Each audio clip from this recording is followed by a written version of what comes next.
Hi hi hello. இருமா, நாங்க selfie எடுத்துக்கிட்டு இருக்கிறோம். செல்ஃபி எடுக்கிறீங்களா?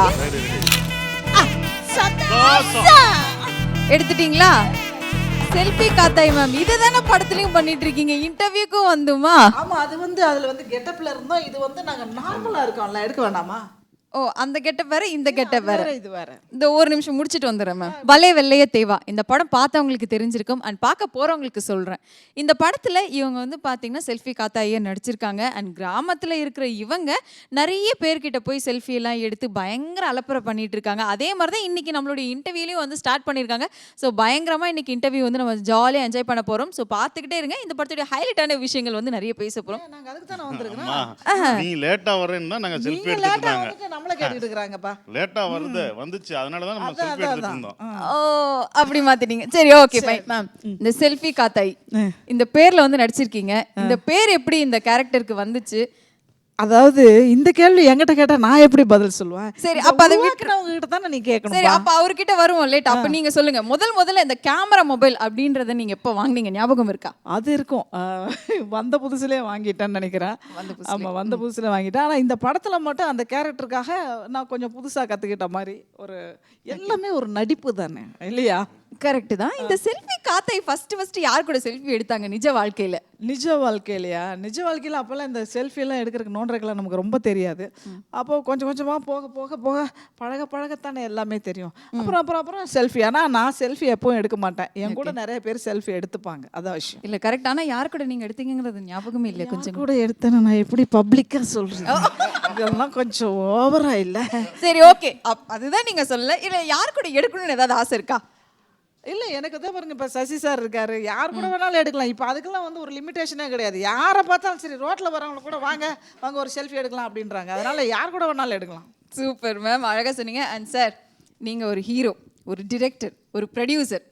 அதாவது இப்போ ஒரு நியூ மொபைல் இன்ட்ரோ ஆகுது அப்படின்னா ஈஸியாக நீங்கள் வாங்கக்கூடிய ஒரு கெப்பாசிட்டியில் இருக்கீங்க. இது உங்களுக்கு எத்தனாவது மொபைல்? இப்போ செல்ஃபி எடுத்துட்டு இருந்தீங்க, கண்ணை உறுத்திருச்சாக்கும் தெரியல. ப்ரொடியூசர், டைரக்டர், ஸ்டோரி ரைட்டர் எல்லாமே இருக்கும்போது 50 மொபைல் மாற்ற முடியாதா? ஈஸியா இருக்கும் சார். இல்ல, நான் ரொம்ப 2 வருஷமா ஒரு மொபைல் யூஸ் பண்ணுவேன். அதுதான் சார், 50 மொபைல் வாங்கிக்கிங்கன்னா இந்த படம் 100 நாள் தாண்டி போகும் சார். அப்படியே டபுள் மடங்கு பாருங்க. ஓகே, ரொம்ப சந்தோஷம். மொபைல் ஆயிடும் இந்த படம் 100 நாள் ஆகிறதுக்குள்ள பாருங்க. ஓகே, சந்தோஷம். ஓகே. அண்ட் ஒரு பொண்ணு கிட்ட ஆரம்பிக்கணும் அப்படின்னா இப்படிதான் கேட்டு ஆரம்பிக்கணும். நீங்க எத்தனை மொபைல் உடைச்சிருக்கீங்க? ஒரு நிமிஷம் இருங்க. அது என்ன ஒரு பொண்ணு கிட்ட ஆரம்பிக்கிறேன்? அப்ப நான் யாரு? இல்ல மேம், நான் யாரு? நீங்க அம்மா மேம், கொஞ்சம் மெச்சூர்டா இருக்கீங்க. சரி, பொண்ணுங்களா கொஞ்சம் கோவப்பட்டு டப்புன்னு மொபைல் உடைச்சிடுறாங்கல்ல, அதனால எத்தனை மொபைல் உடைச்சிருக்கீங்க? நான் மொபைல் உடைக்க மாட்டேன். உடைக்க மாட்டீங்களா? ஷூட்டிங் போனதுக்கு அப்புறம் ஏதாவது சும்மா அதே தவறி விழுந்து இல்ல டென்ஷன்ல உடையாது. நல்லா அவங்க டெம்பர் கிளாஸ்லாம் போட்டு ஸ்ட்ராங்கா வச்சிருக்காங்கன்னு நினைக்கிறேன் சார். ரொம்ப சந்தோஷமா, ஏன்னா உடைக்காம இவ்வளோ நாளா நீங்க இருக்கீங்க. அண்ட் டிரெக்டர் சார், அதாவது உங்களுக்கு ஒரு மறக்க முடியாத ஒரு நபர் அப்படின்னா கண்டிப்பாக சசிகுமார் சார் தான். ஏன்னா அவரை நீங்கள் வச்சு டிரெக்ட் பண்ணியிருக்கீங்க. அண்ட் உங்களுக்காக பார்த்தீங்கன்னா அவர் படத்தை ப்ரொடியூஸும் பண்ணியிருக்காரு. ஸோ நீங்கள் இவர் கூட ஃபர்ஸ்ட் செல்ஃபி எப்போ எடுத்தீங்க? லாஸ்ட் நாள் நான் ஹோட்டலில் சாப்பிட்டுட்டு எடுத்தோம். ஹோட்டலில் எனக்கு ஞாபகம் இருக்குது. நான் கேமராமேன் ரவி அங்கே ஒரு ஹோட்டலில் ஒரு ரோடு கடை இருக்கு. அங்கே ஹைவேஸில் ஒரு ஹோட்டல் இருக்கும். அது நாட்டுக்கோழி கடை பேர் அதான். ஷூட்டிங்கில் விட்டுட்டு இவங்க மட்டும் தனியாக போய் நாட்டுக்கோழி குழம்புலாம் சாப்பிட்டு வருவாங்க. அதை இப்போ சொல்கிறாங்க, வயிறு வலிக்கிட்டு மேடம். அது இல்லை மேடம், ஒரு நாள் எங்களுக்கு பிரேக் இருந்துச்சு, ஷிஃப்டிங் இருந்தது. அந்த வேலை இவங்க 2 பேரும் போய் சாப்பிட்டுட்டே இருப்பாங்க. நல்லா இருக்குன்னு சொன்னாங்க. சார் நீங்களும் இல்லை நானும் வரேன் அப்படின்னு சொல்லிட்டு அங்கே உட்காந்து சாப்பிட்டு முடிச்சுட்டு. இல்லை, எதுக்காக இவ்வளோ தூரம் இந்த செல்ஃபி பற்றி, இந்த மொபைல் ஃபோன் பற்றி நம்ம பேசிகிட்டு இருக்கோம் அப்படின்னா, நீங்கள் சொன்ன மாதிரி இந்த கேரக்டர் பார்த்தீங்கன்னா ப்ரீ ப்ரொமோஷன்ஸில் ஒன்று நம்ம மனோரமா அம்மா தான் பண்ண முடியும், இல்லைனா கோவை சலாமா தான் பண்ண முடியும் அப்படின்னு சொல்லி நீங்கள் ரொம்ப கான்ஃபிடென்ட்டாக சொல்லியிருந்தீங்க. அதை இந்த படத்து மூலியமாக மேடம் ரொம்ப அழகாக ப்ரூவ் பண்ணியிருக்காங்க, நிரூபிச்சிட்டாங்க. ஸோ அந்த அளவுக்கு அழகான ஒரு கேரக்டராக இந்த படத்தில் கொடுத்துருக்காங்க. ஸோ இப்போ நம்ம எல்லாருமே சேர்ந்து ஒரு செல்ஃபி எனக்காக. ஓ எஸ், தாராளமாக வாங்கலாம். ஸோ ஃபர்ஸ்ட் நம்ம சசிகுமார் சார்ட்டு ஆரம்பிக்கலாம்.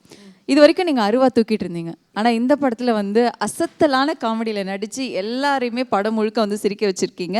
அதுக்கு எங்களுடைய வாழ்த்துக்கள். எல்லாரையுமே சிரிக்க வைக்கணும் அப்படின்னு சொல்லி இந்த படத்தில் நீங்கள் எப்படி நினச்சிங்க, அதை சொல்லுங்கள். இல்லை, இப்போ போன படம் எனக்கு ஃபுல்லாக ஆக்ஷன் ஓரியன்ட் வந்தது.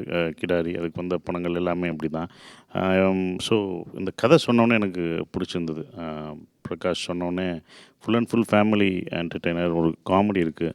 காமெடினா வந்து ஒவ்வொரு டைலாக்லையும் சிரித்து வச்சிட்ருக்க மாட்டோம். அந்த மாதிரி காமெடி கிடையாது. ஒவ்வொரு டைலாக்குக்கும் அப்படிலாம் இப்போ சிரிக்க வைக்க போகிறோம் அப்படிலாம். அந்த மூட், அந்த ஜானர் வந்து காமெடி ஜானர். ஸோ அதில் லவ், ஆக்ஷன் எல்லாமே அதில் இருக்கும். ஸோ இந்த கதை கேட்டோன்னே எனக்கு ரொம்ப பிடிச்சிருந்தது. ஸோ இப்படி ஒரு படம் பண்ணணும் அப்படின்னு தோணுச்சு. வழக்கமாக இப்போ நீங்களே சொல்கிறீங்களா கத்தியை தூக்கிட்டே இருக்கேன் அப்படின்றது. ஸோ இந்த படத்தில் கத்தி கூட பேசலை. என்ன சார் திடீர்னு வந்து பேசலை. சரியா? அதான் சார் டி ராஜேந்திரன் சார் மாதிரி மாறிட்டீங்களே சார் திடீர்னு. கத்திக்கு போட்டேன். சேர்ந்து இருக்கிற கும்பல் யாருமா? சேர்ந்து இருக்கிறது யாரு? மேடமோட சேர்ந்துருக்கோம்ல. இவர் வந்து உட்காந்தானா சைலண்டா சொல்லுங்க சொல்லுங்க அப்படிதானே உட்காருவாரு. இப்போ நம்ம குரூப்போட சேர்ந்தாங்கட்டிக்கு எப்படி ஆயிட்டாரு பாத்தீங்களா? இல்ல அவரு ஜாலி ஸ்பாட்லேயே அப்படி தான் சரியில்லைன்னு இருக்கும். நினைக்கிறேன். சேர்க்கை அந்த படத்திலே சொல்லுவாங்க, எங்கள் அம்மா சொல்லிடுவாங்க, முதல் நீ இந்த சேர்க்கை தப்பாக இருக்குது அப்படின்னு ரோஹிணி மேடம் சொல்லிகிட்டே வருவாங்க. என்ன சொன்னாங்க அம்மா, என்ன சொன்னாங்க அப்படின்னு கேட்பாங்க. உங்களை ரொம்ப பாராட்டிட்டு போனாங்கன்னு சொல்லுவேன் படத்தில் சொல்லுவேன். அதே மாதிரி தான். ஸோ கலகலான்னு இருக்கும் மேடம் ஸ்பாட்டுக்கு வந்துட்டா. நாங்கள் அமைதியாக இருந்தாலும் பேச வச்சுருவாங்க, சிரிக்க வச்சுருவாங்க, இந்த மாதிரி பேச வச்சுருவாங்க. ஸோ ரொம்ப ஜாலியாக இருக்கும். யூனிட்டே அவ்வளோ இதாக இருக்கும், எனர்ஜியாகவும் கலகலப்பாகவும் இருக்கும். சிரிக்க வைக்கிற அந்த மேஜிக்கை வந்து எப்படி நீங்க ஒரு படத்துலயும் வந்து கிரியேட் பண்ணிட்டே இருக்கீங்க? மேஜிக்கெல்லாம் ஒன்றும் கிடையாது. கேரக்டர் சொல்லிட்டாங்கன்னா அந்த கேரக்டருக்கு ஃபஸ்ட்டு கெட்டப் தான் முக்கியம். நம்ம என்ன கேரக்டர் பண்ணுறோமோ அது ஆள் பாதி ஆடை பாதின்ற மாதிரி. கேரக்டர் ஃபஸ்ட்டு, அந்த கெட்டப் ஃபஸ்ட்டு. அந்த அப்புறம் அதிலிருந்து தான் இவங்க கொடுக்குற டைலாக்ஸை வச்சு நம்ம வந்து சிரிக்க வைக்கணுன்ற ஒரு சிந்தனை மட்டும்தான், வேறு எதுவும் இல்லை. பட் சீரியஸ்னால் அது வேறு விஷயம். இப்போ சிரிக்க வைக்கணும், நம்ம பண்ணுறது நல்லா இருக்கணும் அப்படின்றது வந்து அந்த இடத்துல ஃபுல்லாக இன்வால்வ் ஆகிடுறோம். நம்ம எதுக்கால யார் நிற்கிறாங்கன்னு கூட தெரியாது. அந்த கேரக்டராக தான் எனக்கு தோணும். அப்படி தான் இது வரைக்கும் போயிட்டுருக்கு. டிரெக்டர் சார், சாரோட ப்ரொடக்ஷனில் நீங்கள் வந்து ஒர்க் பண்ணியிருக்கீங்க அண்ட் சாரை வச்சு நீங்கள் டிரெக்ட் பண்ணியிருக்கீங்க. ஸோ இது வந்து ஒரு மறக்க முடியாத ஒரு தருணம் அப்படின்னு வந்து எல்லாருமே வந்து சொல்லலாம். அது நீங்கள் வந்து கொடுத்து வச்சவங்க அப்படின்னு கூட சொல்லலாம். அண்ட் இந்த ஒரு வெற்றி உங்களுக்கு எப்படி இருக்குது? நீங்கள் எப்படி ஃபீல் பண்ணுறீங்க? இதுக்கு தான் வந்தோம், அந்த வேலையை சிறப்பாக செஞ்சுட்டோன்ற சந்தோஷம் இருக்குது எனக்கு. Okay, super. அண்ட் அடுத்ததாக வந்து தானியா, நீங்கள் வந்து பெரிய லெஜண்ட் ரவிச்சந்திரன் சாரோடைய பேத்தி. அண்ட் இது உங்களுக்கு முதல் படமே வெற்றி படமாக உங்களுக்கு அமைஞ்சிருக்கு. அண்ட் இந்த ஃபீல் உங்களுக்கு எப்படி இருக்குது? ரொம்ப சந்தோஷமாக இருக்குது. இவங்களோட நடிச்சதுக்கு எனக்கு ரொம்ப பெருமையாக இருக்குது சார். அவரோடையா கொஞ்சம் ஓவரா நடிச்சேன்னு சொல்கிறாங்க. கரெக்டாக சொல்லுமா? சசிகுமார் சார், கோவை சார்லாம் ma'am, Sakili Murugan sir, Rohini ma'am. So இவங்களெல்லாம் நடிச்சதுல எனக்கு ரொம்ப சந்தோஷமாக இருக்குது. ஓகே, நடுவில் வந்து பார்த்தீங்களா மேம்? ஸோ செல்ஃபி காத்தாய் கூட வந்து இந்த ஸ்கூட்டரில் உட்காந்துட்டு போகிறது, அந்த ஒரு ஃபீல் எப்படி இருக்குது? அந்த ஃபீலிங் எப்படி இருக்குன்றத விட அது த்ரில்லிங்காக தான் இருந்தது. ஏன்னா சேசிங் தான் வச்சுட்டு நாங்கள் வந்து சாங்கில் கூட போகல. அது ஒரு சேசிங், கிளைமேக்ஸ் சேசிங் தான். ஸ்பீடாக போகணும். அதுவும் அந்த வண்டி வந்து டடக்கு டடக்கு டடக்கு டடக்கு டடக்குன்னு வண்டி கிடுக்கிட்டு ஆடும். இப்படி போனோம் சார், லெஃப்ட்ல எங்க திருப்புறது, இப்படி போகும். நீ ரைட்டு இவங்க டைலாக் பேசிட்டு லெஃப்ட் திரும்ப சிரிச்சிருவேன். என்ன சிரிக்கிறீங்க? டென்ஷன் பாவம் சிரிக்க பண்றாங்க சார். சார் ஒரே ஒரு டேக் இருக்கு, லைட் போது நான் என்ன பண்றது? இவங்க நான் ரைட்ல திரும்புங்கன்னா இவரு லெஃப்ட்ல திரும்புவாங்க. ரைட்னா இவரு சிரிக்கிறாரு. இல்ல ரைட் இவரு தான் 2-3 ஷாட் வாங்கினது இவர்னால. இந்த பாருங்க போவோம், இப்படி ஆடி போங்க. ரைட்டு மேம்பட ரைட்டு அப்படிவாங்க. எங்க போக மாட்டேங்குது. நானா ஒரே நிமிஷம் சாரி, நம்ம ஷூட்டிங்கெல்லாம் தான் இவர் லேட்டா வருவார், சரிங்களா? அது ஓகே, நம்ம வெயிட் பண்றோம், ஒரு சீனியர் ஆர்டிஸ்ட் அப்படின்னு நினைக்கிறோம். ஏன் இன்டர்வியூ கொடுக்கும்போது கூட லேட்டா வராரு? வாங்க சார் வாங்க, உங்களுக்காக தான் காத்துக்கிட்டு இருக்கோம். வாங்க வாங்க வாங்க. இப்பவும் லேட்டா தான் வருவீங்களா?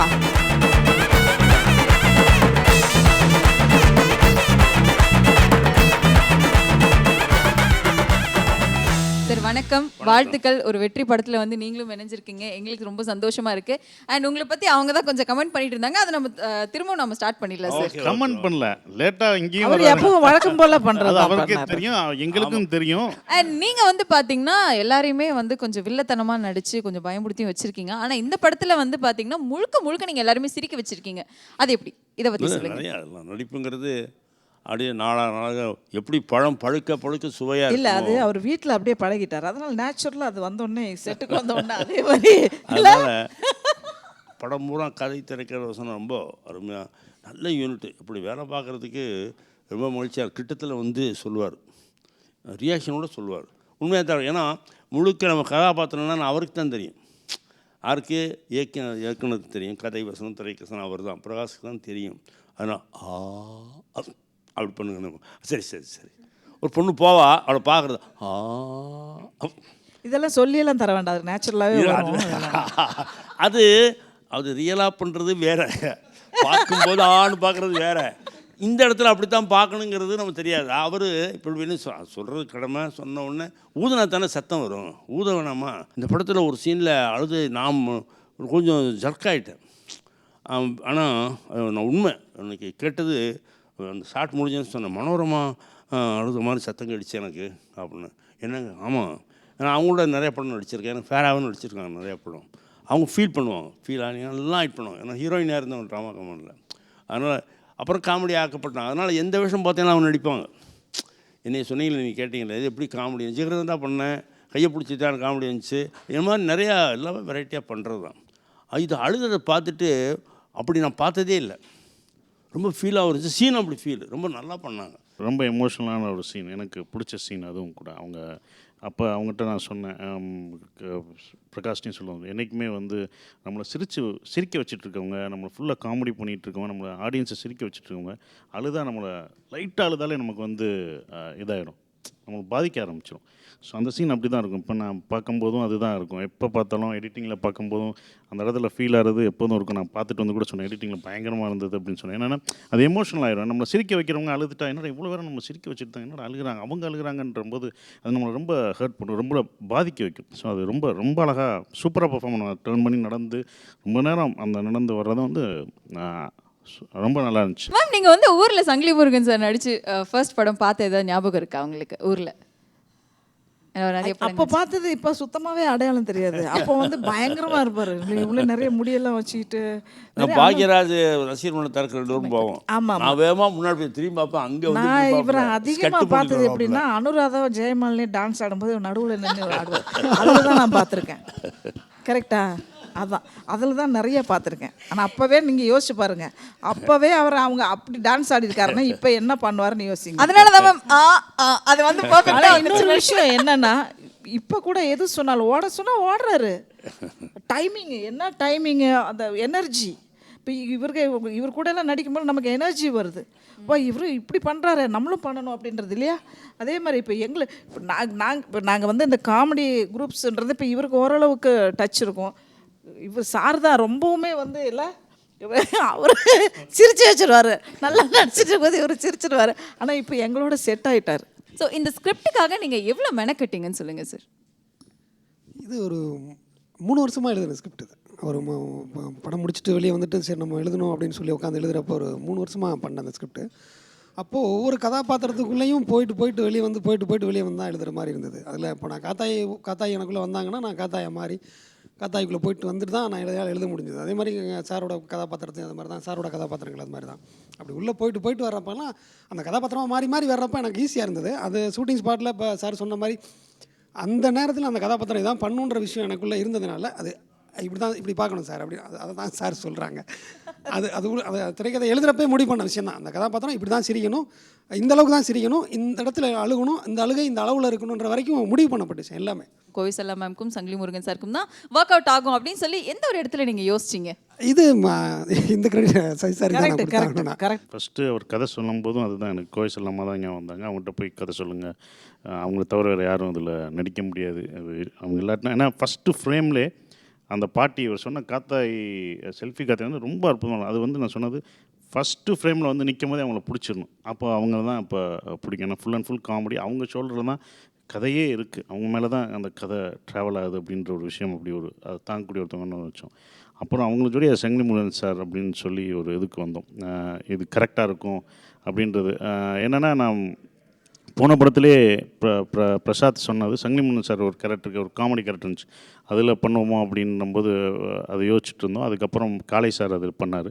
ஸோ அப்போ எனக்கு ஞாபகம் வந்தது, சங்கிலி முருகன் சார் கரெக்டாக இருக்கும், ப்ரொடியூசரும் அவர் பண்ண அந்த இது கணக்கன் கேரக்டர் கரெக்டாக இருக்கும்னு சொல்லி தான் அது ஃபிக்ஸ் பண்ணோம். ஸோ அதை தான் சொன்னேன், சங்கிலி முருகன் சார் எனக்கு டேட்டு கேட்டுகிட்டே இருப்பார், நான் அடுத்து ஒரு படம் பண்ணணும்னாரு. திடீர்னு நாங்கள் அனுப்பிச்சோம், சார் எங்களுக்கு உங்கள் டேட் வேணும், கதை சொல்ல வர்றாரு, டேட்டை கொடுக்குன்னு சொல்லி நாங்கள் வாங்கி. அவர் அப்போ கொடுத்தா படம் என்ன ரிலீஸ் ஆகிருக்கும். தாரத்தைப்பட்டிக்கு முன்னாடியே போயிட்டு ஆஃபீஸ்க்கே போனேன் நான். போய் கேட்டேன், 2 படம் இருக்குன்னு வரிசையாக 2 படம் முடிவுக்குள்ளே கிளைமேட்டே மாறி என்ன. நான் அவரை நோட்டோட நான் சுப்பிரமணியத்தில் பார்த்துட்டே இருக்கேன். எங்கள் மாவட்டம், எங்கள் ஊருக்காரரு அப்படி ஒரு அந்த லேட்டஸ்ட்டாக வந்திருக்கிறதுல அருமையான sir, director, writer, okay very good, அப்படி ப்ரொமோட்லேயே வந்து. சரி, அப்போ நான் வரேங்க, நான் கிளம்புறேன். இல்ல இது எங்க மாவட்டம் என்பது நல்ல ஒரே எல்லாருமே மாவட்டம் ஒரே மாதிரியே. ஊரு. நான் இங்க எல்லாருமே வேற ஒரே மாவட்டம். நீங்களும் நானும் ஒரே ஊர் வேற மேம். மாவட்டம். நான் கிளம்புறேன். நீங்களும் நானும் ஒரே ஊர் மேம். நான் இருக்கேன் மேம் உங்களுக்கு சப்போர்ட்டுக்கு. நம்பி உட்காரலாமா? இல்லை எல்லாருமே ஒரே ஊர் தான், இந்தியா தான், தமிழ்நாடு தான் நாங்கள்லாம். இவ்வளோ பெரிய லெஜெண்ட்ஸ் கூட வந்து நீங்கள் ஃபர்ஸ்ட் படத்துலேயே வந்து நடிச்சிருக்கீங்க. கண்டிப்பாக நீங்கள் வந்து ப்ரௌடாக நினைக்கக்கூடிய ஒரு விஷயம் தான் இது. அண்ட் சசிகுமார் சாருடைய படங்களில் வந்து பார்த்தீங்கன்னா எல்லா கேரக்டர்ஸ்க்குமே இம்பார்ட்டன்ஸ் இருந்தாலும் ஹீரோயினுக்கும் வந்து பார்த்தீங்கன்னா அதிக இம்பார்ட்டன்ஸ் இருக்கும். ஸோ இந்த படத்தில் உங்களுக்கு அந்த இம்பார்ட்டன்ஸ் கொடுக்கப்பட்ட கேரக்டரை நீங்கள் எந்த அளவுக்கு அப்சர்வ் பண்ணி நடிச்சிங்கன்னு சொல்லுங்கள். இந்த படத்தில் பார்த்தீங்கன்னா வந்து தனிக்கொடின்ற கேரக்டர். இந்த தனிக்கொடின்ற கேரக்டருக்கு வந்து எல்லா ஸ்கோப்பும் இருக்குது. Sentiments, romance, comedy. ஸோ என்னால் எல்லா டேலண்ட்டும் எக்ஸிபிட் பண்ண முடிஞ்சுது. அண்ட் இந்த கேரக்டருக்காக அங்கே அந்த ஊரில் இருக்க மக்களை பார்த்து அவங்க எப்படி பேசுகிறாங்க, பழகுறாங்க, அந்த லாங்குவேஜ்லாம் என்னால் நிறையா கற்றுக்க முடிஞ்சுது. இப்போ வந்து அவ்வளோ ட்ரெண்டியாக இருக்கீங்க. இந்த படத்தில் முழுக்க முழுக்க அவ்வளோ டிப்பிக்கல் நேட்டிவிட்டியில் நடிச்சிருக்கீங்க. ஸோ டக்குன்னு வந்து நீங்கள் அந்த கேரக்டர் வந்து அப்சர்வ் பண்ணி நடிச்சிருந்தாலும் சாரியெல்லாம் வந்து பார்த்தீங்கன்னா ரொம்ப அழகாக கட்டியிருக்கீங்க. சாரி கட்ட தெரியுமா உங்களுக்கு ரியல் லைஃப்பில்? உடனே சாரி கட்ட தெரியுமானோடனே உங்களை எதுக்கு பார்க்கணும்? ஏங்க என்ன விஷயம் அது? இல்லை நான் அங்கே தானே இருந்தேன். இல்லை வேற என்ன விஷயம்? நான் என்ன பதில் சொல்ல அப்படின்னு பார்க்குது வேற என்ன. இதெல்லாம் கொஞ்சம் பதில் சொல்லலாங்கிறதுக்காக வந்து ஒண்ணும் பிரச்சனை இல்லையா? சாரி Right, கட்ட right, தெரியாது. right. ஸ்க்ரீனில் நல்லா இருக்காங்க. சாரிக்கு ரொம்ப பிரமாதமாக இருக்கு. நான் டப்பிங் போகும்போது ஸ்க்ரீனில் பார்த்தேன். இல்லை ஒரே நிமிஷம் இரு, அதுக்கு பதில சொல்லிடு, மக்களுக்கு பதில சாரி சொல்லி கட்ட பார்த்த தெரியாது. பார்வைக்கு ஹாஃப் சாரி கட்டுவேன். இரு. நீ சேரி கட்டணும்னு சொல்லும்போது நான் சார் வந்து அந்த என்ன ஆளு பதில் கட்டி விட்டு சொல்லணுங்கிறதுக்காக அவரை ஊருக்கு பார்த்தேன். போனோம்பா, வீட்டுக்கு போனோம், கொஞ்சம் கரெக்டாக சொல்லுமா. நான் வந்து சசிகுமார் சாரை பார்த்ததுக்கு ரீசன் வந்து என்ன பதில் சொல்றது, தப்பா சொல்லிடக்கூடாதேங்கிறதுக்காக நான் அவரை பார்த்தேன். தப்பாதுன்னா அடிக்கணும் அப்படின்றனால பொய் சொல்ல வந்தீங்களா உண்மை சொல்ல இல்ல, வந்தீங்களா? நான் தெரியலன்ட்டு எனக்கு தெரியாது. அடுத்த கொஸ்டின் நீ அந்த பக்கம் பாரு. நான் இப்படி நான் தான் வந்து இப்படி திரும்பி காட்டணும்னு நான் உங்ககிட்ட தான் நான் கேட்கணும். அதாவது கிடாரி படத்துல வந்து பாத்தீங்கன்னா வண்டியில நெல்லு வரும் அந்த சாங் வந்து பாத்தீங்கன்னா நம்ம இசைருவில மட்டுமில்ல எல்லா இடங்கள்லயுமே வந்து ஒழிச்சிட்டே இருக்கு. எல்லா திருவிழாக்களையும் வந்து பாத்தீங்கன்னா அந்த மாதிரியான பாடல் வந்து போட்டுட்டு இருக்காங்க. உங்க படம் அடுத்த படமும் ரிலீஸ் ஆகி வெற்றி அடைஞ்சு ஓடிட்டு இருக்கு. இருந்தாலும் அந்த படத்துல இன்னுமே வந்து மக்கள் ரசிச்சு கேட்டுட்டு இருக்காங்க. இந்த படத்துடைய பாடல் பத்தியும் மியூசிக் டைரக்டர் பத்தியும் சொல்லுங்க. தர்புகா சிவா கிடாரியில் பண்ண அதே மியூசிக் டைரக்டர் தான். அந்த படத்தில் எல்லா பாட்டும் ஹிட். அதிலும் வண்டியில் நெல் வரும் இப்போ வரைக்கும் கேட்டுட்ருக்க ஒரு சாங் பயங்கர ரீச் ஆகிடுச்சு. ஸோ அதுக்கப்புறம் இந்த படம் பண்ணும்போது இதில் 3 சாங்கு. கண் வச்சிட்டா ஒரு சாங், அது விவேக் எழுதியிருக்கார். அந்த பாடல் ரொம்ப அற்புதமாக இருக்குது. அப்புறம் பலே வெள்ளையே தேவா, அது அருண்ராஜ் காமராஜ், அதுவும் நல்லா எழுதியிருக்கார். அப்புறம் ஓப்பனிங் சாங், அந்த சாங் இருக்குது தாட்டு போட்டு தாளம், அது அந்த சாங் வந்து மோகன்ராஜ் பண்ணியிருக்காரு. ஸோ எல்லாமே இதாக இருக்கும். பேசிக்காக ஆர்ஆர்எம் பார்த்திங்கன்னா அந்த படம் ஒரு ஆக்ஷன் பேஸில் பண்ணார். இது வந்து ஒரு ஃபேமிலி ஒரு காமெடிக்கு என்ன பண்ணணுமோ அந்த இதில் ரொம்ப அற்புதமாக பேக்ரவுண்ட் ஸ்கோரும் ரொம்ப அற்புதமாக பண்ணியிருக்காரு. ரொம்ப ஃபாஸ்ட்டாக ஒர்க் பண்ணார். ஏன்னா ஸ்லோவாக ஒர்க் பண்ணுறது டைம் அவருக்கும் ஸ்பேஸ் கம்மி. டே அண்ட் நைட் ஒர்க் பண்ணி தர்புகா சிவா வந்து அவ்வளோ இதாக பண்ணி கொடுத்துருக்காப்புல. ஸோ அவருக்கு நான் நன்றி தெரிவிச்சேன். சார் சொன்ன மாதிரி வந்து பார்த்தீங்கன்னா இந்த படத்தில் எல்லா கேரக்டர்ஸ்க்குமே வந்து அதிக இம்பார்ட்டன்ஸ் இருக்குது. இருந்தாலும் வந்து பார்த்தீங்கன்னா சசிகுமார் சாருடைய படங்களில் வந்து நட்புக்குன்னு வந்து குறிப்பாக அவ்வளோ இம்பார்ட்டன்ஸ் கொடுத்துருப்பாரு. திருவள்ளுவருக்கு அப்புறம் எல்லா வகையிலையும் நட்பு வந்து ஒரு இடத்துல சொல்கிறாங்க அப்படின்னா அது கண்டிப்பாக சசிகுமார் சார் மட்டும்தான். இந்த படத்தில் நட்புக்கு எந்த அளவுக்கு இம்பார்ட்டன்ஸ் கொடுத்துருக்கீங்கன்னு சொல்லுங்கள். எல்லாருமே சரி சாருக்கு ஃப்ரெண்டு தான் படத்தில். எல்லா கதாபாத்திரங்களும் காத்தாயும் சாருக்கு ஃப்ரெண்டு தான், அவரும் சாரும் ஃப்ரெண்டு தான். அவங்க அம்மாவும் இருப்பாங்க. இன்னொரு கதாபாத்திரம் ஜேகே நடிச்சிருக்காரு, அவரும் ஃப்ரெண்டு தான். நட்பு தான் இந்த படத்துலையும். அந்த நட்புக்கு சார் எவ்வளோ முக்கியத்துவம் கொடுத்து உண்மையாக இருந்தாங்க. அந்த நட்பு என்ன கொடுத்துச்சுன்றதான் கதை. பார்க்கும்போது எல்லாருமே இது பாட்டி பேரன் கதையா அப்படின்ற ஒரு விஷயந்தான் சொன்னாங்க. பாட்டி சொல்ல தட்டாத மாதிரி பாட்டி அப்படிலாம் கிடையாது. ஒரு ஊர்லேருந்து இன்னொரு ஊருக்கு போகும்போது அங்கே ஃப்ரெண்ட்ஷிப் ஃப்ரெண்ட்ஷிப்ன்றது வந்து இந்த வயசுக்குள்ளே இப்படி அப்படின்றதெல்லாம் கிடையாது. அது வந்து அதுக்கு வயசு சொல்லலாமா அப்படின்ற ஒரு சொல்லலாமா? நாங்கள் அந்த 60 நடக்கிற சீனை சொல்லுங்கள். ஒரு சீனு சாங் அப்படின்னு ரொம்ப சர்ப்ரைஸாக இருக்கும். நட்பு சொன்னீங்களே 60 நடக்குது. நாங்கள் எல்லாம் அந்த பரிவட்டெல்லாம் கட்டி நிற்போம், கூட்டம்லாம் நிற்கும். வாரிசு இருந்தால் தானே வந்து கும்பிட்டு வந்து ஆசீர்வாதம். எங்களுக்கு 2 பிள்ளையே கிடையாது. குழந்தைகளை இப்படி முடிச்சுட்டு ஒரு சந்தோஷம்லாம் ஃபீலாக பார்த்துட்ருப்போம். அப்போ அங்கேருந்து வருவார் ஆசீர்வாதம். யார் பண்ணி என்ன ஆசீர்வாதம் நல்லா யார் பண்ணி என்ன நானும் எங்கள் அம்மா அட்வான்ஸ் கொடுத்துட சொன்னாங்க. அது நான் யாரோ ஒரு பிள்ளை அவந்து இப்போ ஒன்றுமா இந்த இருக்குமா இந்த பிள்ளை ஆசீர்வாதம்மா இந்த பிள்ளையும் அது எல்லா பிள்ளையும் வாங்கி ஆசீர்வாதம் பண்ண வைப்பார். என்ன காரணம்? பித்தாத்தான் பிள்ளையா? உங்களுக்கு நிறைய சொந்தம் இருக்குது. எல்லா ஜீவன்களுமே ஜீவனுக்கு ஜீவன்கள் சொந்தங்கிறத சொல்லுவார். அதில் சொல்கிற டைலாக்கே இருக்கும் அவங்ககிட்ட. பெற்றவங்களுக்கு வந்து பெற்றது மட்டும்தான் பிள்ளைங்க, பிறவங்களுக்கு ஊரே பிள்ளை தான் அப்படின்னு சொல்லிட்டு கொண்டு வந்து அந்த சின்ன குழந்தை வந்து ஆசீர்வாதம் பண்ணுமா அப்படின்னும். உன் பொண்ணு இவங்க இந்த தம்பதியர் காலில் ஆசீர்வாதம் வாங்கினா அவங்க பிள்ளைக்கு புண்ணியம் கிடைக்கும் அப்படின்னு சொல்லி ஊரே எல்லாரும் வந்து வணங்குவாங்க. அங்கிருந்து எங்கள் நட்பு ஸ்டார்ட் ஆகும். ஆரம்பிச்சிடும்.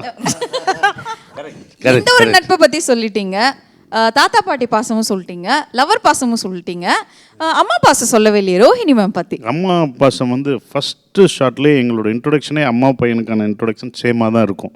அதில் எப்படி அவங்களுக்கு ஒரு இன்ட்ரொடக்ஷன், ஃபஸ்ட் இன்ட்ரொடக்ஷன் அவங்களுக்கு தான் அது. ஒரு இன்ட்ரொடக்ஷன் காத்தாய்க்கு காமிச்ச பிறகு எனக்கு அம்மாவுக்கும் நாங்கள் ஊருக்கு வரும்போது தான் இன்ட்ரொடக்ஷனாகவே அது இருக்கும். ஸோ ஃப்ரெண்ட்லியாக, ரொம்ப ஃப்ரெண்ட்லியான ஒரு அம்மா இருந்தால் அப்படி இருக்கும் அப்படின்ற ஒரு விஷயம். அம்மா எது சொன்னாலும் கேட்பான் அப்படின்ற ஒரு விஷயம். அம்மாவுக்கு ஒரு இது நடந்துடும், என்னன்னு கேட்காது, அவன் அடுறான்னு சொல்லுவோம்.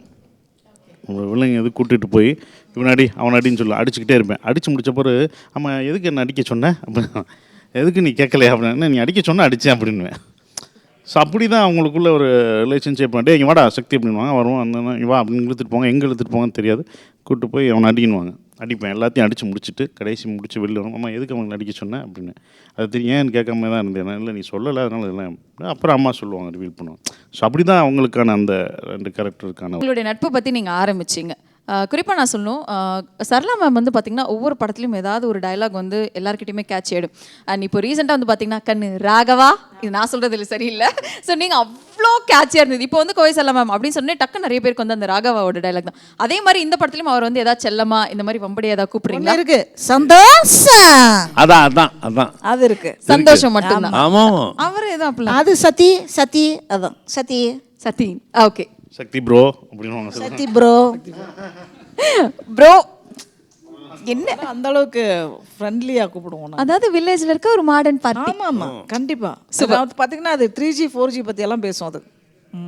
சார், இந்த ஒரு கதை, ஒரு இன்ஸ்பிரேஷன் உங்களுக்கு எங்கேருந்து சார் கிடச்சிது? இப்படிப்பட்ட ஒரு தாத்தா பாட்டி, அவங்களுக்குள்ள ஒரு ஃப்ரெண்ட்ஷிப், அந்த கிராமத்தில் கூட வந்து ஹாயா சொல்கிறது ஒரு ப்ரோ, இந்த மாதிரியான விஷயங்கள்லாம் எப்படி எங்கேருந்து கிடச்சிதுங்க? அதான் இப்போ சென்னையில் ரொம்ப நாள் இருந்துட்டு திரும்ப என்னோடய கிராமத்துக்கு போனப்போ நான் பார்த்த கிராமம் இல்லை அப்படின்னு தெரிஞ்சுது. அப்போ என்னவெல்லாம் இல்லை, என்ன இருந்துச்சு அப்படின்னு தேடி பார்க்க போகிறப்ப தான் இந்த தொழில்நுட்பம் தான் ஃபுல்லாக ஆக்கிரமிச்சிருந்தது.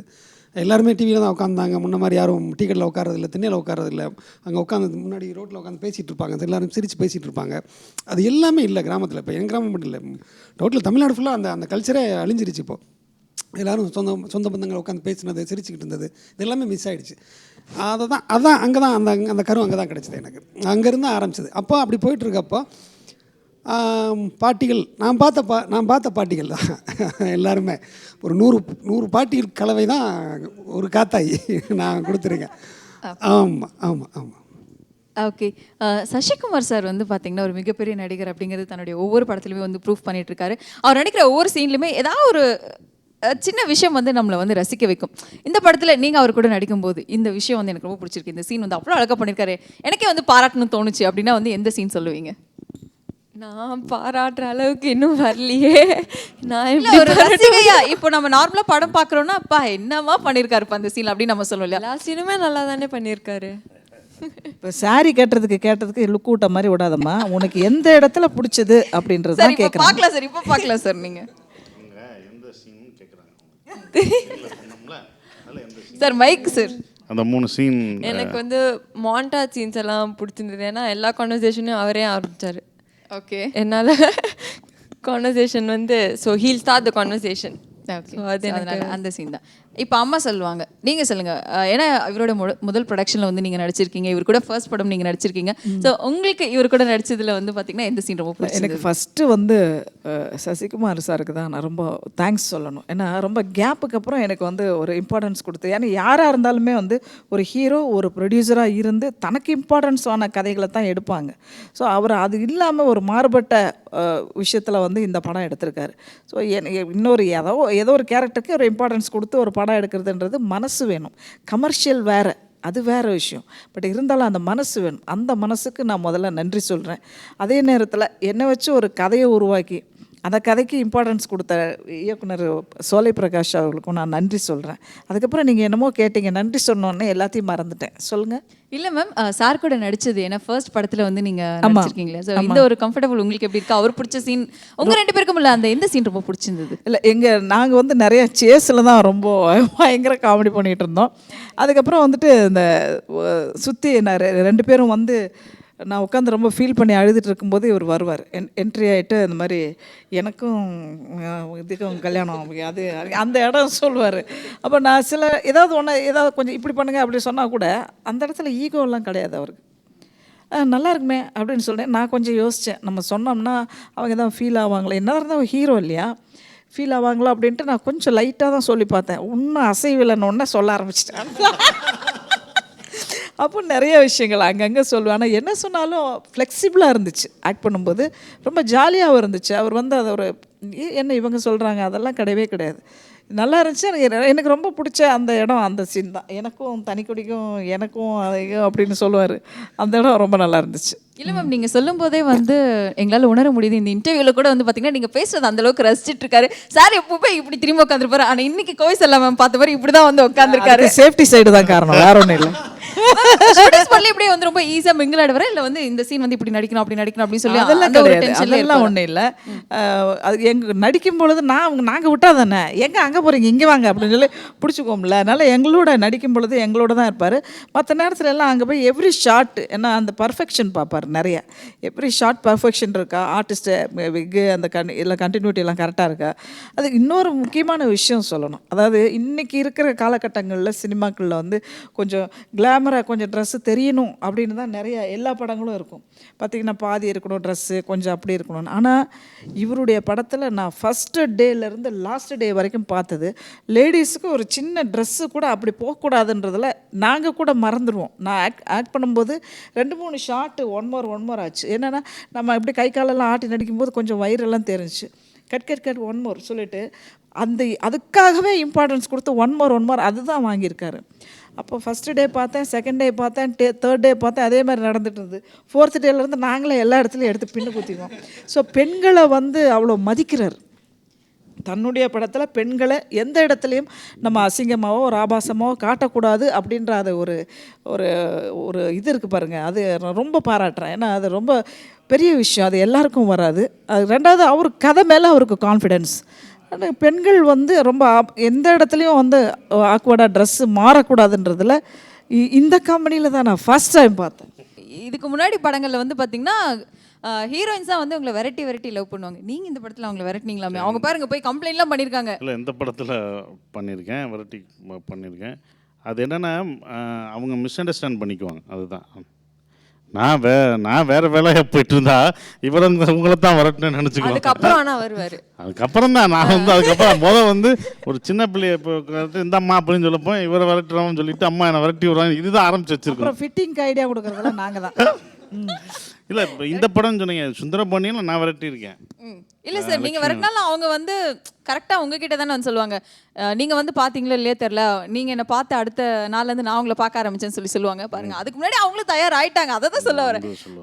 சங்கிலி முருகன் சார், ஆமாம், நான் உன்னை வந்து பார்க்க வைக்கணும் பேச வைக்கணும் ஏற்பாடெல்லாம் பண்ணியிருக்கேன். இல்லை, வேற ஏதோ ஒரு கேள்வி கேட்க வருது. எனக்கு நல்ல திட்டு போகும்போது டே கணக்கா இருடா மாமாவில் பார்க்குறேன் நீ எனக்கு சறுக்குனுச்சு இல்லடா திருடாரா சொல்லிட்டு போகுது அப்படின்னு சொல்லி. ஏன்னா அந்த திடீர்னு முடிச்சு கையை போடுவார், திருடா முழிச்சு எந்திரிச்சிடும். ஐயோ போச்சுன்ட்டு நான் நினைப்பேன். அது வெளியே போய் என்னை மிரட்டி சத்தம் போட்டு போகும். அந்த ஷார்ட்டும் அப்போ தான் நேட்டிவிட்டிலாம் சொல்லி கொடுத்துருக்காரு, தயார் பண்ணியிருக்காரு. முதல் நாள் சொல்லி கொடுத்து வருவாரோ நம்ம ஊர் மாதிரியே பேசுதே, ரியாக்ஷனும் இப்படி பண்ணிச்சு, நல்லா இருந்துச்சு. அந்த மாதிரி அந்த காதல் வளர்கிற விதமே ஒரு விதமாக அப்படி ஸ்டெப் பை ஸ்டெப்பாக போகும். நல்லா இருக்கும். நீங்கள் ஒரு தயாரிப்பாளராக நம்மளுடைய தயாரிப்பாளர் சசிகுமார் சார் பற்றி சொல்லுங்கள். ஷூட்டிங் ஸ்பாட்டில் வந்து நீங்கள் கேட்டதெல்லாம் உடனே கொடுத்துருவாரா இல்லை நீங்கள் ப்ரெஸ் மீட்லேயே நான் வளவலான்னு கத்தி நான் தீர்த்துருக்கேன். இன்றைக்கி சினிமாவுக்கு எக்கனாமிக் தேவை. அதை தயாரிப்பாளர் ஏன் இத்தனை கோடி லாஸ் ஆகுறாங்க? அதை தவிர்க்கலாம் இந்த படத்தை பார்த்தா, அது ஜெயிக்கலாம் இந்த படத்தை பார்த்தா. தமிழ் சினிமா நீண்ட நாளைக்கு நீண்ட ஆயுசாக நல்லாயிருக்கும் இந்த படத்தை பார்த்தா. ஏன்னா இந்த படத்துக்கு பின்னாடி அவ்வளோ இருக்குது. ஸ்க்ரீனில் பார்க்குறது அல்ல, ஒரு ஸ்க்ரீனில் பார்க்குறதுக்கு முன்னாடி எத்தனை பேர் உழைப்பினுடைய பலன் அது தெரியுங்களா? ஏன்னா வித்தவுட் பிரேக் அப்படி போகும். நம்ம சாப்பிடுவோம், நீங்கள் போங்க சாப்பிட்டு வாங்கம்மா, எப்போ நீங்களாம் சாப்பிட அசண்ட் ஆகிட்டலாம் கறங்கி போயிருப்பான். அடையாளமே தெரியும். நான் முதல் வாரம் பார்த்ததுக்கு 40 நாள் பார்க்கணும்னா விழுத்து பார்க்கும். அப்படி அவங்களுக்கு தான் வேலை அதிகம். ஏன்னா நான் அசன்டேட்டராக இருந்திருக்கேன். எல்லா ஒர்க்கும் பார்த்துருக்கேன் சினிமாவில். நான் எல்லா கேரக்டரும் பண்ண மாதிரி எல்லா கேரக்டரையும் இந்த அப்படி இப்படியும் வந்திருக்கேன் நான். அந்த மாதிரி அப்படி உழைப்பு தான் அந்த படம். அப்போ அந்த குறிப்பிட்ட நாள் அப்புறம் ஒரு இப்போ ரிலாக்ஸாக இருக்கும். இன்றைக்கெலாம் அந்த இன்னும் படம் ரிலீஸ் ஆகி நல்லா இருக்கும். இன்னும் அந்த செந்தமிழ்நாடுன்னு போது தேன் பாயிருதில்ல, தேன் மாதிரி பாயுது எல்லாமே நல்லா இருக்குன்னு சொன்னது சந்தோஷமாக இருக்கும்.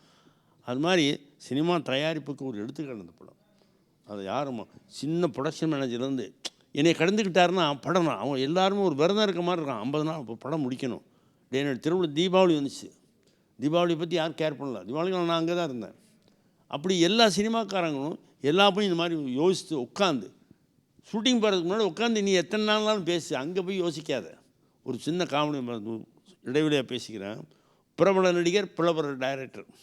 சரி இன்றைக்கி என்ன சீன் சார்னு அவர் கேட்குற ஷூட்டிங் வந்து அதான் யோசிச்சுட்டு இருக்கேன் அப்படின்னாரான். அது நிறையா அவன் ஜர்க்காயிட்டான். ஆர்டிஸ்ட்டு யோசிச்சுட்டு இருக்கானா. ஏன் தெரியுமா? சீனை சொன்னால் அவன் கேள்வி கேட்பான், அது கேட்பான்னு அவன் ஷார்ட்டாக அப்படி போடுறது பிரேக்கு. அதான் யோசிச்சுக்கிட்டு இருக்கேன். என்னடா லைட்லாம் செட் பண்ணுங்க, சீனை யோசிக்கிறேங்கிறா அப்படி. இதெல்லாம் நடக்குது சினிமாவில். ரொம்ப கோக்கமாக காணாலாம் ரொம்ப பேர் இருக்கான்.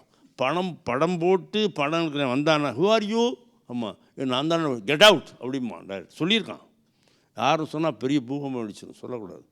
கோடிக்கணக்காக இன்வெஸ்ட் பண்ண ப்ரொடியூசர் அதெல்லாம் இல்லை இங்கே. இது சினிமா. எல்லாம் உள்ள இறைவன் உங்களுக்கு எல்லா வாழ்த்துக்களும் நல்ல நீண்ட ஆயில கொடுக்கணும். படத்தை பெரிய வெற்றிகளும் நிறைய படம் தயாரிக்கணும் இந்த நேரத்தில் அண்ட் சார் சொன்ன மாதிரி டெக்னீஷியன்ஸ் பற்றி சொல்லுங்கள். இந்த படத்தில் டெக்னீஷியன்ஸ் பற்றியும் இந்த படத்தில் நடித்த மற்ற ஆர்டிஸ்ட் பற்றியும் சொல்லுங்கள். நான் இவ்வளோ வேகமாக முடிச்சிருக்கோம் அப்படின்னு சொல்கிறாங்க இல்லையா, அதுக்கு என் கூட ஓடி வந்த எல்லா தொழில்நுட்ப கலைஞர்களுக்கும் நான் இப்போ லைட்மேனில் ஆரம்பித்து நான் லாஸ்ட்டில் இருக்க அந்த பாத்திரங்கள் நான் அம்மா வரைக்கும் நான் இந்த இடத்துல நன்றி சொல்லணும். வித்தவுட் பிரேக் தான், ஃபுல்லாக வித்தவுட் பிரேக் தான். ஸ்பீடு அப்படி. கேமராமேன் ரவீந்திரநாத் குரு ஃபஸ்ட்டு ஆரம்பத்துலேருந்து சார் இன்ட்ரோ கொடுத்தாங்க, கதை சொன்னாங்க. சொல்லி முடித்தப்போ இப்படி தான் நான் வேலை பார்க்க போகிறேன், வேலை இப்படி தான் இருக்கும், தயாரா அப்படின்னு கேட்டேன் நான். வா அப்படின்னா லாஸ்ட்டு பூசணிக்காய் உடைக்கிற வரைக்கும் நான் சொன்னது தான், இங்கே வை, திருப்பு, ரெடினா அப்படி நடந்தது வேலை. அது முக்கியமாக ரவீந்திரநாத் குரு. அதே மாதிரி ஆர்ட் டைரக்டர் அதே மாதிரி தான். மாயப்பாண்டி அதே மாதிரி தான். ஸோ அங்கே போய் நின்றுட்டு எனக்கு இது வேணும் அப்படின்னு கேட்டால் உடனே கொண்டு வந்துடுவாங்க. அது நடந்தது. அதெல்லாம் இந்த 50 நாளில் இவ்வளோ வேகமாக ஓடணும். எல்லாருமே தீபாவளி கூட ஊருக்கு போகல, நாங்கள் இதளவுக்கு உண்மையாக இருந்தோம் அப்படின்னா பலே விலை தேவை மேலே எல்லாருக்கும் அவ்வளோ நம்பிக்கை இருந்தது. அந்த நம்பிக்கை தான் இவ்வளோ பெரிய வெற்றி கொடுத்துருக்கு. அந்த திரும்பவும் எல்லாத்துக்கும் நன்றி சொல்லிக்கிறேன். அவ்வளோ வேகமாக ஓடி வந்தாங்க எல்லாருமே மேடமாக இருக்கட்டும், அண்ணா இருக்கட்டும், சாராக இருக்கட்டும். சார்லாம் கேரவனுக்கு போகவே மாட்டாங்க, அங்கேயே தான் உட்காந்துருப்பாங்க, என் பக்கத்துலேயே உட்காந்துருப்பாங்க. அதே மாதிரி சாரும் அப்படி தான். ஒரு நாளாக மழை வர மாதிரி இருந்தது. அப்போது மேடமும் சாரும் நடந்து வர வேண்டிய ஷாட். நான் போயிட்டு மேடம் மழை வர மாதிரி இருக்கு மேடம், ஒரே ஒரு ஷாட் தான் முடிச்சிடலாம், ரெடி வா அப்படின்னு சொல்லிட்டு வந்துட்டு அந்த ஷாட்டை முடிச்சோன்னே மழை பெஞ்சுது. அது மாதிரி நிகழ்ச்சிகள்லாம் நடந்தது. அது எல்லாருமே எனக்கு அவ்வளோ ஒத்துழைச்சாங்க. எனக்கு மாட்டேன்னு சொல்லவே இல்லை. அதே மாதிரி ப்ரொடியூசர் சைடில் இருந்தும் எனக்கு இன்றைக்கி இது வேணும் அப்படின்னா அது வந்தது எனக்கு. அதான் அந்த இவ்வளோ வேகமாக ஓடினதுக்கு காரணமும் இவ்வளோ வேகமாக முடித்ததுக்கு காரணமும் இது எல்லாமே எனக்கு ப்ரொடக்ஷன் சைடில், மேனேஜர் சைடில் இருந்தும் எல்லாருமே எனக்கு அவ்வளோ சப்போர்ட்டாக இருந்தாங்க. இல்லை, ஹீரோன்னு சொல்கிறத விட நல்ல தயாரிப்பாளர் அப்படின்னு சொல்லலாம் சசி சார். என்னென்னா இவருடைய படங்களில் ஃபஸ்ட்டு டேலேருந்து லாஸ்ட் டே வரைக்கும் மொத்த டெக்னீஷியன்ஸ், மொத்த ஆர்டிஸ்ட் ஒருத்தர் கூட முகம் சுழிச்சது நான் பார்த்ததே கிடையாது. எந்த நேரமாக இருந்தாலும், நைட் ஷூட்டிங்காக இருந்தாலும் ஓகே, வித்தவுட் பிரேக் ஓகே, மழையா ஓகே, நைட்டாக ஓகே, இது செட்டாக உடனே ரைட் ஓகே. எப்படி இந்த படத்தில் ஒர்க் பண்ண அத்தனை ஸ்டாஃப்ஸும் அவ்வளோ பர்ஃபெக்டாக இருந்தாங்கன்னா அதுக்கு என்ன காரணம்? கம்பெனி நல்லா இருக்கணும். என்ன சொல்லுவாங்க, தலை சரியாக இருந்தால் தான் கால் சரியாக இருக்குன்னு சொல்லுவாங்க. அது மாதிரி கம்பெனி அவ்வளோ நீட்டு அண்ட் பர்ஃபெக்ட். அது ஃபஸ்ட்டு ஹேட்ஸ் ஆஃப் தயாரிப்பாளராக சசிகுமார் சாருக்கு நான் அதை சொல்லுவேன். இந்த படத்தில் உங்கள் 2 பேருடைய காம்பினேஷன் அவ்வளோ அட்டகாசமாக ஒர்க் ஆயிருக்கு. இது இன்னும் எத்தனை படங்கள் போகும் சார்? அவங்க 2 பேர் உங்க 2 பேருக்கும் வழக்கமா ஹீரோயின், ஆனா இந்த இதுல உங்க 2 பேரோட காம்பினேஷன் பக்காவா செட் ஆயிடுச்சு. ஸோ இந்த காம்பினேஷன் எத்தனை படங்கள் தொடரும் சார்? நீங்க என்ன சார் இல்லை, பட் தொடரணும் கண்டிப்பாக. அதுதான் என்னோட ஆசை. நான் அவங்களோட ஒர்க் பண்ணணும்னு ஆசைப்பட்ட ஒரு விஷயம் இருக்குது. நான் 2 பேரோட ஒர்க் பண்ணணும்னு ஆசைப்பட்டேன். ஒன்று மனோரமாச்சி இவங்க அப்படின்ற ஒரு விஷயம் எப்போதுமே இருந்தது. இது படத்தில் நடித்தாங்கன்னு சொல்ல அதுக்கான கதை வந்தது. என்னடா வரலன்னும்போது அந்த கதை கிடைச்சவொடனே கரெக்டாக அவங்கள இது பண்ணது. ஸோ பண்ணணும் நிறையா. அதை அவங்க சொன்ன மாதிரி அவங்க அடிக்கடி சொல்லுவாங்க, நீங்கள் 10 படம் பண்ணணும், 10 படத்தில் நாங்கள் இருக்கணும், ஹீரோயினை வேணால் மாற்றிக்கோங்க அப்படின்னு சொன்னாங்க. ஸோ எல்லா கேரக்டர் இல்லை அப்போ பண்ண ஒரு விஷயம் தானே. ஸோ அப்போ இந்த படம் பண்ணதுக்கப்புறம் அதுக்கான கேரக்டர்ஸ் உங்களுக்கு கண்டிப்பாக நல்லா ஸ்ட்ராங்காக இருக்கும்போது கண்டிப்பாக பண்ணுவேன். எனக்கு ரொம்ப ஆசை இருக்குது, பண்ணணும், ஒர்க் பண்ணணும் அப்படின்ற ஒரு இது இருக்குது கண்டிப்பாக. அதான் இன்றைக்கி இருக்கிற சினிமாவில் இந்த மாதிரி கம்பெனிகள் வரணும், வந்தால் தான் இன்னும் ஆரோக்கியமாக இருக்கும். உனக்கு போட்ட ஷெடியூலில் படத்தை முடித்து வெளியில் வர்றது அப்படின்றது இன்றைக்கி இருக்கிற விலைவாசி, இன்றைக்கி இருக்கிற ப்ராப்ளம்ஸு இத்தனைக்கு நடுவில் இந்த 50 நாள்னா 50 நாளில் முடித்தாங்க. அதுக்கு வந்து ஒரு காரணம் தயாரிப்பாளர், இன்னொரு காரணம் வந்து யாருன்னா டைரக்டர் சைடு. என்னென்னா அவங்க கொஞ்சம் ஒரு 50 நாள்ன்றது இன்னொரு 10 நாள் எக்ஸ்ட்ரா பண்ணியிருந்தாங்கன்னா அது லாஸ் தான் கம்பெனிக்கு.